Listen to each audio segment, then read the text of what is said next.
अस्सलाम वालेकुम। वालेकुम अस्सलाम। 8 फरवरी को आप किसको वोट देंगे? इमरान खान को। उसकी कोई अहम वजह? अहम वजह कि ईमानदार लीडर है जी। अच्छा लीडर है, इस जैसा बहादुर हमने अभी तक नहीं देखा। अच्छा, अगर इन केस खान साहब की रिहाई नहीं होती तो फिर आप लोगों की हिकमत अमली क्या होगी? हिकमत अमली ये कि वोट ज़ाया करेंगे, देंगे नहीं।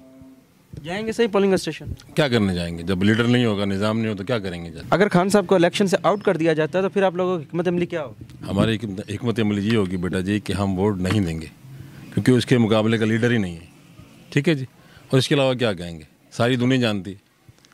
100% लोग यही चाहते हैं कि इमरान खान दोबारा आए। वेलकम जनाब। अच्छा, आप एक कारोबारी हजरात हैं, अगर खान साहब को हरा कर किसी और को हुकूमत में जिता दी जाती है तो माशियत हालात कैसी होंगी? हालात बदतर होंगे, अच्छे नहीं होंगे। हम माशाल्लाह समझते हैं सब चीज़ें, सीनियर हैं, बच्चे हैं, नौजवान हैं, सारा कुछ है, लेकिन ये जो लोग सब समझते हैं कि ये हालात पहले से बदतर होंगे।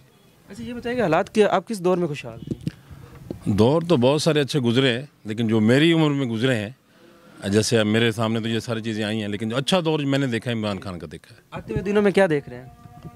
अच्छी उम्मीद रखनी चाहिए इंशाल्लाह, अच्छी उम्मीदें तो वाबस्ता रखनी चाहिए और इंशाल्लाह उम्मीद है कि अच्छा फैसला होगा। पाकिस्तान जिंदाबाद।